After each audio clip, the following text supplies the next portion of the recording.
दोस्तों, क्या आपने कभी सोचा है कि आपकी जेब से पैसे कैसे गायब हो जाते हैं? सैलरी आते ही ऐसा लगता है मानो पंख लगाकर उड़ गई हो। कभी डिस्काउंट का लालच, कभी ईएमआई का चक्कर और कभी फ्री ऑफर के जाल में हम फंस जाते हैं। लेकिन क्या आप जानते हैं, ये सब आपकी गलती नहीं है, बल्कि हमारे दिमाग के अंदर ही एक ऐसा सिस्टम है जो हमें बार बार पैसों के मामले में बेवकूफ बनाता है। और यही राज खोलती है एक धांसू किताब, डॉलर्स एंड सेंट्स। इस किताब को लिखने वाले हैं डैन एरियली और जेफ क्रेसलर, जिन्होंने हमारी मनी साइकोलॉजी के हर पहलू को खोल कर रख दिया है। ये किताब बताती है कि हम पैसे के मामले में लॉजिकल नहीं बल्कि इमोशनल फैसले लेते हैं और कैसे छोटी छोटी मेंटल ट्रिक्स हमें लाखों का नुकसान करवा देती है। तो चलिए शुरू करते हैं और जानते हैं पैसे के खेल का असली सच। Chapter 1, introduction, thinking about money. दोस्तों, हम सबको लगता है कि पैसे को लेकर हम बहुत स्मार्ट हैं। हमें पता है कब खर्च करना है, कब बचाना है और कहां इन्वेस्ट करना है। लेकिन सच ये है कि हमारा दिमाग हमें बार बार धोखा देता है। सोचिए, कितनी बार ऐसा हुआ है कि आपने कोई चीज खरीदी हो और बाद में पछतावा हुआ हो, या फिर पैसे बचाने की कसम खाई हो और महीने के अंत में जेब खाली हो गई हो। यह सिर्फ आपके साथ नहीं होता, ये सबके साथ होता है। डैन एरियली कहते हैं कि हमारा दिमाग पैसे को लेकर रैशनल यानी लॉजिकल नहीं बल्कि बहुत इमोशनल है। अगर हमें समझना है कि पैसे क्यों उड़ जाते हैं, तो सबसे पहले हमें यह समझना होगा कि दिमाग कैसे सोचता है। और यही इस किताब की शुरुआत है, जहां से पैसे और साइकोलॉजी की असली कहानी चालू होती है। Chapter 2, relative value. मान लीजिए आपके सामने दो ऑप्शंस हैं, एक 1,000 रुपए की शर्ट जिस पर कोई डिस्काउंट नहीं है और दूसरी 2,000 रुपए की शर्ट जिस पर 50% ऑफ है, यानी वही 1,000 रुपए में। अब आप किसे चुनोगे? ज्यादातर लोग दूसरी शर्ट लेंगे, क्योंकि उन्हें लगेगा कि उन्होंने 1,000 रुपए बचा लिए। लेकिन असलियत में दोनों का दाम बराबर है। यही है रिलेटिव वैल्यू। हम किसी चीज की कीमत एब्सोल्यूट टर्म्स में नहीं बल्कि कंपैरिजन से डिसाइड करते हैं। जैसे अगर आपको 100 रुपए बचाने का मौका मिले एक सस्ती चीज पर, तो आप खुश हो जाते हो। लेकिन वही 100 रुपए अगर किसी महंगी चीज पर बचे तो आपको उतना फर्क नहीं पड़ता। उदाहरण के लिए, अगर आपको 100 रुपए सस्ते मिले एक 500 रुपए की टी शर्ट पर, तो आप दुकान दुकान घूमने को तैयार हो जाओगे। लेकिन वही 100 रुपए अगर 50,000 रुपए के मोबाइल पर मिले, तो आप शायद इग्नोर कर दो। जबकि बचत दोनों जगह एक जैसी है। यानी हमारा दिमाग वैल्यू को एब्सोल्यूट टर्म्स में नहीं देखता, कंपैरिजन में देखता है। और यही कंपैरिजन हमें कई बार गलत फैसले लेने पर मजबूर करता है। Chapter 3, the price of free. अब जरा सोचिए, किसी मॉल में अगर एक चॉकलेट 10 रुपए की मिल रही है और वही चॉकलेट फ्री कर दी जाए तो लोग क्या करेंगे? रिसर्च बताती है कि जैसे ही फ्री का टैग लगता है, लोग उस चीज को लेने के लिए पागल हो जाते हैं, चाहे उन्हें उसकी जरूरत हो या ना हो। डैन एरियली ने एक एक्सपेरिमेंट किया था। उन्होंने लोगों को 2 चॉकलेट दिखाई। एक थी बड़ी और महंगी ब्रांडेड चॉकलेट 15 रुपए की और दूसरी थी छोटी सिंपल चॉकलेट 1 रुपए की। ज्यादातर लोग महंगी वाली खरीदने लगे क्योंकि उसे वैल्यू के हिसाब से ज्यादा सही मान रहे थे। लेकिन जैसे ही छोटी वाली चॉकलेट फ्री कर दी गई, अचानक लगभग सब लोग फ्री वाली उठाने लगे और महंगी वाली इग्नोर कर दी। यानी फ्री का टैग दिमाग को लॉजिक से हटाकर एक्साइटमेंट में डाल देता है। सोचो, कितनी बार आपने कोई चीज सिर्फ इसलिए ली क्योंकि वो फ्री थी। फ्री में मिल रही है तो ले लो, भले इस्तेमाल न हो। यही साइकोलॉजी हमें offer, by one get one और फ्री शिपिंग जैसी चीजों में फंसा देती है। और यही तो सबसे खतरनाक ट्रैप है, क्योंकि फ्री का जाल हमारी डिसीजन मेकिंग को सबसे ज्यादा प्रभावित करता है। और असली खेल तो यहीं से शुरू होता है। Chapter 4, anchors. मान लो किसी शोरूम में आप एक घड़ी देखने गए। सबसे पहले सेल्समैन आपको 50,000 रुपए की घड़ी दिखाता है। अब जब आप 15,000 रुपए की दूसरी घड़ी देखते हो, तो आपको लगेगा कि ये तो काफी सस्ती है। लेकिन अगर वो 15,000 वाली घड़ी पहले दिखाई जाती तो शायद आपको वही महंगी लगती। यही है एंकरिंग। हमारी सोच पर सबसे पहली कीमत का असर पड़ता है। यानी पहली बार जो भी नंबर हमारे दिमाग में सेट हो गया, उसी के आधार पर हम बाकी चीजों को जज करते हैं। एक एक्सपेरिमेंट में लोगों से कहा गया कि अपना सोशल सिक्योरिटी नंबर लिखो और फिर बोली लगाओ किसी प्रोडक्ट पर। जिनका नंबर बड़ा था उन्होंने ऑटोमेटिकली ज्यादा बोली लगाई और जिनका छोटा था उन्होंने कम। यानी नंबर का कोई रिलेशन नहीं था प्रोडक्ट से, लेकिन फिर भी दिमाग उसी नंबर से एंकर हो गया। यानी हमारे फैसले इंडिपेंडेंट नहीं होते। कोई भी पहली प्राइस, फर्स्ट इंप्रेशन या रैंडम नंबर भी हमें बांध देता है और यही ट्रैप हमें कई बार बेवजह महंगी चीजें खरीदने पर मजबूर कर देता है। Chapter 5 the cost of social norms. अब सोचिए, आपके घर पर कोई मेहमान आता है और आपको उसकी हेल्प करनी है। अगर वो कहे, भाई मेरी मदद कर दो, तो आप दिल से करोगे। लेकिन अगर वही बोले, ये लो 50 रुपए, मेरी मदद कर दो, तो शायद आपको बुरा लग जाए। यानी जब पैसा बीच में आ जाता है तो रिश्ते और फीलिंग्स बदल जाते हैं। यही है सोशल नॉर्म्स बनाम मार्केट नॉर्म्स। कंपनीज इसका फायदा उठाती है। जैसे, हम आपको फैमिली की तरह ट्रीट करेंगे। ऐसा बोलकर वो आपको इमोशनल बॉन्ड में बांध लेते हैं। लेकिन जब असल बात आती है तो वो प्योर बिजनेस करते हैं। एग्जाम्पल, अगर किसी फ्रेंड से आप कार मूव करने में हेल्प मांगते हो तो वो फ्री में कर देगा। लेकिन अगर उसी से आप कहो कि भाई 100 रुपए ले लो और कार हटा दो, तो उसे इंसल्ट लगेगा। क्यों? क्योंकि आपने फ्रेंडशिप को पैसे के वैल्यू से तौला। यानी जब पैसा और सोशल नॉर्म्स टकराते हैं तो रिलेशनशिप बदल जाते हैं और यही मिक्सअप हमें कई बार फाइनेंशियल डिसीजंस में कंफ्यूज कर देता है। Chapter 6 the pain of paying. क्या आपने गौर किया है कि जब हम कैश में पेमेंट करते हैं तो थोड़ी चुभन होती है, लेकिन जब कार्ड स्वाइप करते हैं तो दर्द कम लगता है। यही है पेन ऑफ पेइंग। कैश में पैसे जाते हुए हम लिटरली देखते हैं, नोट हाथ से निकलते हैं, लेकिन कार्ड में बस एक स्वाइप है और पैसा चला गया, पता भी नहीं चलता। यही रीजन है कि लोग कार्ड या डिजिटल पेमेंट से ज्यादा खर्च करते हैं।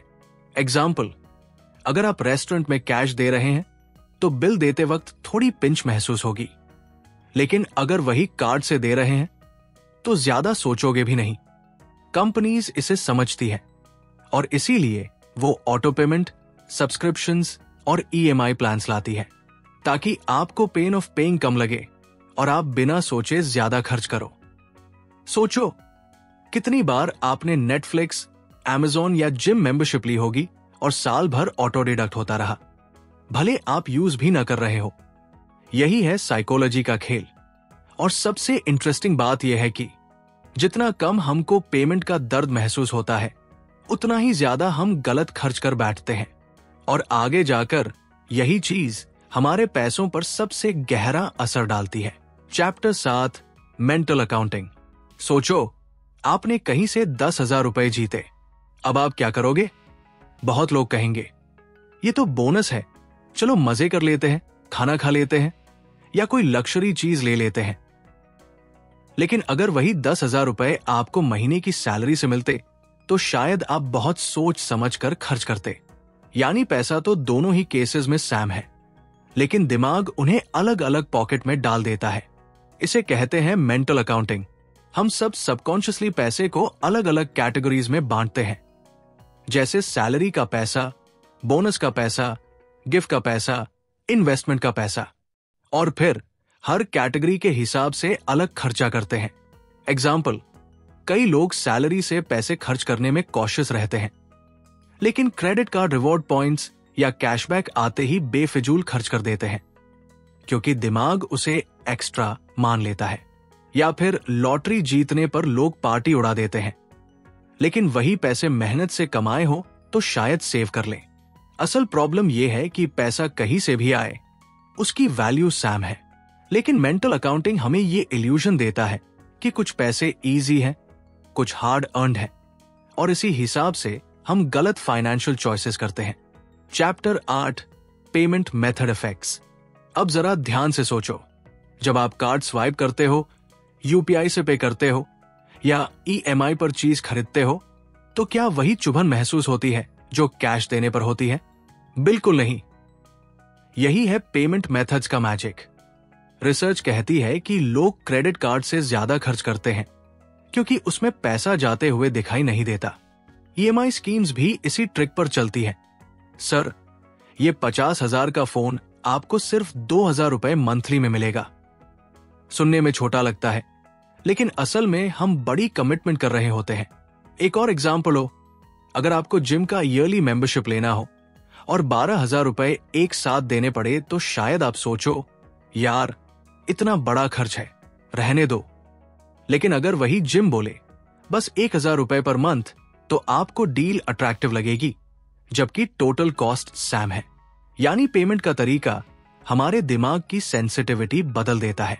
जितना इनविजिबल ट्रांजैक्शन होता है, उतना ही हम ज्यादा और बिना सोचे खर्च कर देते हैं। और यही कारण है कि कंपनीज चाहती हैं आप कैश से कम और कार्ड, यूपीआई या ऑटो पे से ज्यादा डील करो, क्योंकि जितना आपको कम दर्द महसूस होगा, उतना ही ज्यादा पैसा आपके हाथ से निकल जाएगा। और यही तो असली खेल है। Chapter 9, fairness and money. सोचो, बारिश हो रही है और आपने सोचा कि पास की दुकान से 20 रुपए वाली पानी की बोतल खरीदोगे, लेकिन उसी बोतल का दाम होटल या एयरपोर्ट पर 60-80 रुपए मिल जाए तो कैसा लगेगा? गुस्सा आएगा, है ना?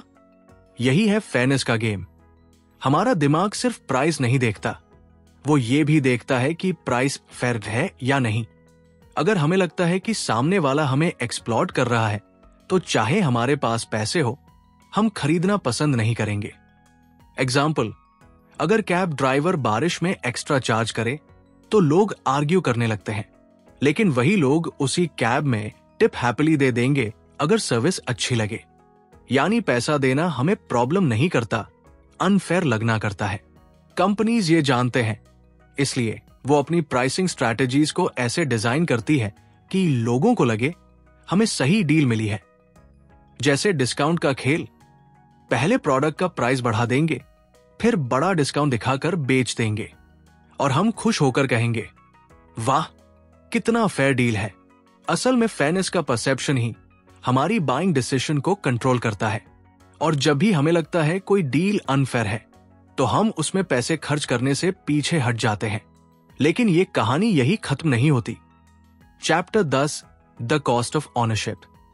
क्या आपने नोटिस किया है कि जैसे ही कोई चीज हमारी हो जाती है, हम उसकी वैल्यू बहुत ज्यादा मानने लगते हैं? इसे कहते हैं एंडोमेंट इफेक्ट। एग्जाम्पल, मान लो आपके पास एक पुराना मोबाइल है जिसकी मार्केट वैल्यू 5,000 रुपए है, लेकिन अगर कोई आपको 5,000 ऑफर करे तो आप सोचोगे, नहीं ये तो बहुत वैल्यूबल है, कम से कम 8-10 000 तो बनते हैं। लेकिन जब आप ही उसी मोबाइल को खरीदने जाते हो तो आपको 5,000 भी ज्यादा लगने लगते हैं। ओनरशिप हमारे दिमाग को बायस कर देती है। जितना ज्यादा हम किसी चीज से इमोशनली जुड़ते हैं, उतना ही ज्यादा उसे ओवरवैल्यू करने लगते हैं। यही कारण है कि लोग अपने घर, गाड़ी या पुराने गैजेट्स बेचने में प्रॉब्लम फील करते हैं, क्योंकि बायर की नजर में वो बस एक प्रोडक्ट है, लेकिन ओनर की नजर में मेमोरीज और इमोशंस जुड़ी होती है। कंपनीज इस साइकोलॉजी को समझकर ट्राई बिफोर यू बाय या फ्री ट्रायल जैसी स्कीम्स देती है, क्योंकि जैसे ही आप किसी प्रोडक्ट को यूज करने लगते हो, ओनरशिप का फील आ जाता है और फिर उसे छोड़ना मुश्किल हो जाता है। यानी ओनरशिप सिर्फ एसेट नहीं देती, वो हमें इल्यूजन भी देती है कि चीजों की वैल्यू रील से कहीं ज्यादा है। और ये इल्यूजन कई बार हमें ऐसे फैसले लेने पर मजबूर कर देता है जो फाइनेंशियली स्मार्ट नहीं होते। और असली ट्विस्ट तो तब आता है जब हमारे एक्सपेक्टेशंस और बिलीव्स भी पैसे के डिसीजंस को कंट्रोल करने लगते हैं। Chapter 11, the influence of expectations.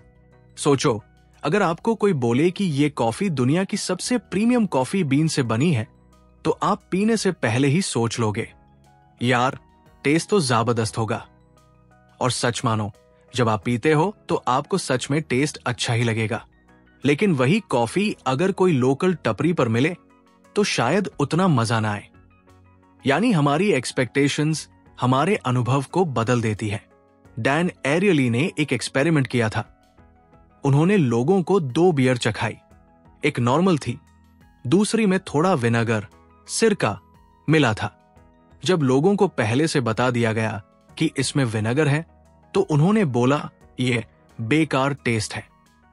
लेकिन जब बिना बताए पिलाई तो कई लोगों को वही बियर ज्यादा पसंद आई। एक्सपेक्टेशन हमारे दिमाग को पहले से प्रोग्राम कर देती है। इसी वजह से ब्रांडेड चीजें अक्सर ज्यादा वैल्यू लगती है, भले क्वालिटी उतनी डिफरेंट ना हो। एग्जाम्पल, जब आप 1000 रुपए की मेडिसिन खाते हो तो लगता है कि ये ज्यादा असरदार होगी, लेकिन वही मेडिसिन अगर 10 रुपए की हो तो आपको उस पर भरोसा कम होता है, जबकि असल में दोनों सेम हो सकती है। यानी हम चीजों का असली वैल्यू नहीं बल्कि अपनी उम्मीदों और परसेप्शंस के हिसाब से तय करते हैं, और यही एक्सपेक्टेशंस कई बार हमें ज्यादा खर्च करवाती है। लेकिन खर्चा सिर्फ एक्सपेक्टेशन से नहीं बढ़ता, हमारी मेहनत और एफर्ट भी वैल्यू को पूरी तरह बदल देती है। Chapter 12, the value of effort. कभी नोटिस किया है कि जब आप खुद कुछ बनाते हो तो उसकी वैल्यू ऑटोमेटिकली बढ़ जाती है? इसे कहते हैं आइकिया इफेक्ट।